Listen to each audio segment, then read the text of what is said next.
have some brains in this room. This is amazing. They have the money. That's amazing. You always have money doing what you love. So if you guys haven't noticed, it's very long, this isn't doing any justice. So just so you guys know, I'm a public relations specialist, a media maven. I own TET Entertainment LLC. So we do media marketing and PR. January celebrate 14 years in business. So thank you. We have Oprah we have Michelle Obama in the room. I'm Oprah. But I also own 216 The Beat radio station, and I've been on air for 6 years. And I love what I do. This isn't what I've done my entire life. I didn't go to school for this. I kind of snuck in what I wanted to do at the end. So my mom and my dad, they were all into the arts and theater and different things like that. So they were cool with it. But everyone has that older relative, that grandmother, that great aunt that's like, you got to get a real job. Oh my you got to God. go to school, get a real job. So that's what I did. I went to school for a real job, but I minor in theater arts. Like, okay, I'm sliding in the fun. This is what I really want to do. But for you, I'm going to school for this. So I worked in banking for almost 10 years. And while doing banking, I was doing my dream on the side. And as Mr. Hemphill and I were speaking earlier before some of you came in, we were talking about everything happening the way that it's supposed to happen. And I loved my job. I made so much money at such a young age.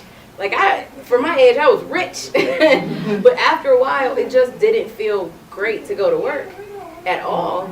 And, the fear of, I make so much money, I have good benefits, who's going to give all this up? And then one day I came to work and I didn't have a job. That's just the short story of the long story. So, but the cool thing was that I was already doing my dream on the side. And I knew that was what the universe was telling me. This is what you need to do. Because everything on the side was flourishing and everything at work was like going down the drain. And I started stepping out like, okay, I started dwindling my hours down, my days down, but I was still working the same amount of hours, just in a smaller amount of days. And when they said, I came in at 8, I lost my job at 10, and I thought I was going to feel devastated, like, oh my God, oh Lord, what am I going to do? I was so excited. It felt weird. Well, first, I'm going to be honest, it felt weird because for the first time since my first job as a Girl Scout counselor at 15, I didn't have a job. So I was like, I don't have a job? What in the world am I going to tell my grade? I don't have a job? She said, you got to get a real job. I was like, what am I going to do?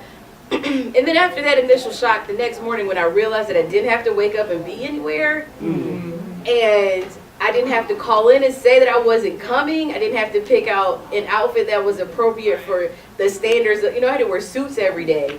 And I said, I can wear jeans and a t-shirt today, and I can wake up when I feel. I was like, this is after I got off the initial shock, it was amazing. And I never looked back. That was in 2010. It's 2019, and I haven't put any applications anywhere.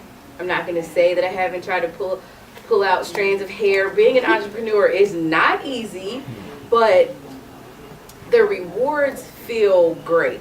It's worth all of the late nights and long hours and paying for overhead and having 3 bills because you got to pay for this, and then still live it, at home. So that's pretty much the short version of my story.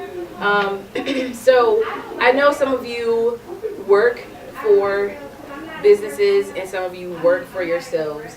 And so I don't know, I guess I had my not a TED Talk, because, I'm going to put this on YouTube. I don't want to get sued. I had my cream talk geared towards a different way. But considering that we have like a different mix of people here, what is it that you guys expect to get out of today? Because I can talk about networking. I can talk about how to brand yourself. I can talk about marketing. I can talk about promotion, anything. So you guys tell me what it is that you'd like for me to talk about. How you get customers. Okay. All right. She had her hand up and she waited. Oh, okay. So I'm gonna answer her question, then I'm gonna get to you. You said how to get customers?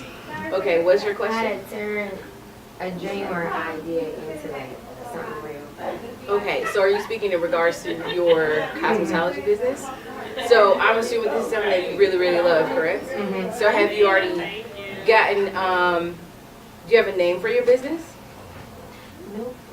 I've been thinking about it. Every time I think I like something, I go to sleep and I wake up and I'm like, I don't like that. Okay. Gotta redo it. Have you already built up clientele?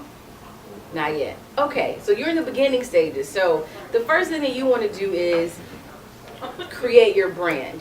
So I think it may be easier for you to create your brand after you come up with your name. Sometimes your name will come to you while you're creating the brand. So that may be you thinking about who your ideal clients will be. Do you want to be a celebrity hairdresser? Do you want to be the hairdresser for college girls? There's different types of cosmetologists. So you really want to think about what your passion would be. Do you want to help women that are re-entering into the workforce? Do you want to help homeless women? It all depends. The world is wide open. So I would say figure out who you know you want your clientele to be, and that may help you come up with the name. And once you figure out who your clientele is, you come up with your name, then you can start figuring out how to brand yourself to those clients that you're looking to attract. I hope that answers your question. Kinda. If you have any, you can ask me something else if that didn't help, but if it did. Okay. Okay. I gotta go to Mr. Hemphill. You want to know how to attract customers? I kind of answered it, but organically generate customers. I mean, you organically generate customers by just being yourself and promoting your business as what it is. Especially, again, as I was saying to her, if you already know who your clientele is, then you are going to position your business to attract that clientele.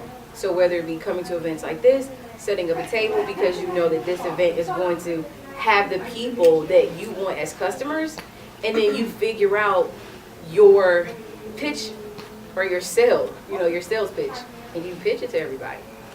And you make sure you have everything in place. The worst thing you can do is give someone a sales pitch, and you're not ready for customers. So you have to be ready for customers first. So that's the one thing you want to do is look over your business, make sure you're ready for customers. All your paperwork is in order. You understand the time frame in which you need to respond to emails, how to respond to emails, how to format the emails. Some people don't know how to do copy emails. They'll send an email with everyone's email address in the same box. And you're like, why do you have my email address going out to 100 people? Some people don't know how to use BCC. So there's very small things that a lot of people do in business that they don't know they're doing wrong that can turn on customers. So before you think about attracting customers, make sure you're ready for your customers once you attract them. So, hopefully. Yeah. Here? Sure. Do you, what foundational questions would you have for someone who wants to find their target population? Like, what questions would you encourage somebody to ask themselves? Sometimes, you still want to do research. Marketing has kind of gone out the door. Mm-hmm. Usually people hire people that do market research. Sometimes people hire publicists and they do that for you. Mm-hmm. But in order to do market research, they have to really know what it is you're looking to do, who you're looking to service. So you still have to know what your brand is, who your brand is, what you stand for, and who you want to market to, and then you can answer all those questions. So it's really specific to each person and company. So it all boils down to finding out who you are and what you want to do and what your brand is. So anything else you have for me to touch on? Because then I can just go into some other stuff. But yes, sir. Yeah, I appreciate what you've been sharing, and I'm taking them in as starts. Okay. But I thought I heard you say something about 14 years. Yes, sir. So my question is this: if I'm able to take one of these activities you shared as a start, okay, how do I create momentum, and how do I sustain it? Okay. To get to 14, 15, 20 years. Coming from experience, we think we can do everything ourselves. A lot of times, businesses fold because people don't understand when to ask for help. And they don't know how to ask for help. And there's a difference between when and how.